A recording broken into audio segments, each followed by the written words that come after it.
பெஹல்காம் தாக்குதலில் கண்முன்னே கணவனை இழந்த நம் நாட்டு பெண்களுக்கு நீதி பெற பெண் அதிகாரிகள் தலைமையிலேயே தக்க பதிலடி கொடுத்துள்ளது இந்திய ராணுவம். பெஹல்காம் தாக்குதலுக்கு பாடம் புகட்ட பாகிஸ்தான் மற்றும் பாகிஸ்தான் ஆக்கிரமிப்பு காஷ்மீருக்குள் நள்ளிரவில் புகுந்த இந்திய பாதுகாப்பு படை ஆபரேஷன் சிந்தூர் என்ற பெயரில் தீவிரவாத முகாம்களை குறிவைத்து ஏவுகணை மழை பொழிந்தது. 25 நிமிடங்களில் 9 தீவிரவாத முகாம்களை துல்லியமாக தாக்கி அழித்ததாக ஆபரேஷனுக்கு தலைமை தாங்கிய கலோனல் சோஃபியா குரேஷி மற்றும் விமானப்படையின் விங் கமாண்டர் வியோமிகா சிங் விளக்கம் அளித்தனர். முதலில் பேசிய கலோனல் சோஃபியா குரேஷி, நள்ளிரவு 1:04 மணி முதல் 1:28 மணிக்குள் 9 இடங்கள் தகர்க்கப்பட்டதாக கூறினார்.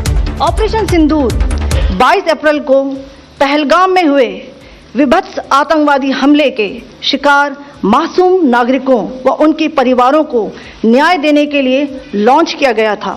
கடந்த 3 ஆண்டுகளாக தங்கள் நாட்டில் தீவிரவாதத்திற்கு ஆள் சேர்க்கும் முகாம்கள், பயிற்சி மையங்கள், ஏவுதளங்களை அமைப்பது உள்ளிட்டவற்றை பாகிஸ்தான் தீவிரப்படுத்தி இருப்பதாகவும் அவர் குற்றம் சாட்டினார். பாகிஸ்தானில் பஞ்சாப் மாகாணத்தின் தெற்கு பகுதியான பஹவல்பூரில் உள்ள மர்கஸ் சுப்பான் அல்லா என்ற இடம்தான் ஆபரேஷன் சிந்தூரின் முதல் தாக்குதல் இலக்காகும். மசூத் அசாரின் ஜெய்ஷே முகமது அமைப்பின் தலைமையிடமாக கருதப்படும் இந்த இடத்திலிருந்து 2001 நாடாளுமன்ற தாக்குதல் மற்றும் 2019 புல்வாமா தாக்குதல் திட்டமிட்டதாக கூறப்படுகிறது.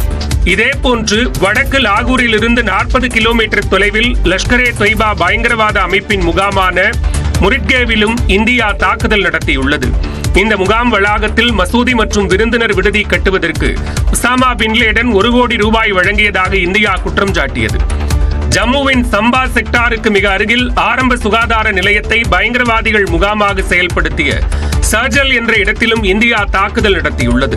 இந்த இடத்தில் இருந்துதான் சுரங்கப்பாதை அமைத்து எளிதாக இந்தியாவிற்குள் பயங்கரவாதிகள் ஊடுருவியதாக கூறப்படுகிறது.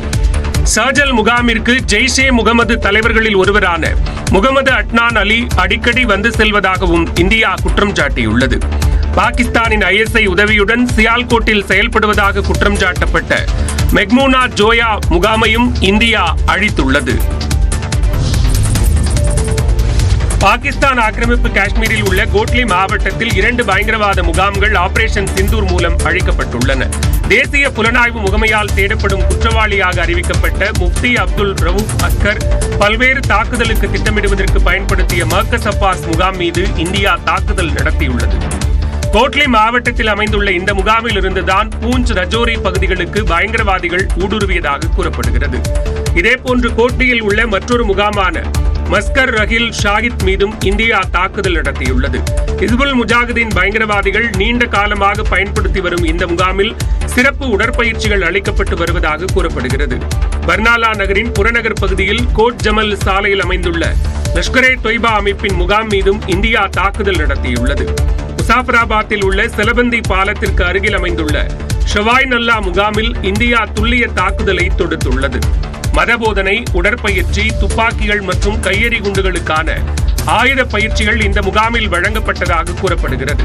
முசாஃபராபாத்தின் செங்கோட்டைக்கு எதிரே உள்ள மர்கஸ் சையத்னா பிலால் என்ற முகாமிலும் இந்தியா தாக்குதல் நடத்தியுள்ளது. ஜெய்ஷே முகமது அமைப்பின் செயல்பாட்டு தளபதியான முப்தி அஸ்கர் கான் காஷ்மீரி இந்த மையத்தின் பொறுப்பாளராக இருந்தது குறிப்பிடத்தக்கது. இந்த தாக்குதல்களுக்கான வீடியோக்களை இந்திய பாதுகாப்புத்துறை வெளியிட்டுள்ளது குறிப்பிடத்தக்கது.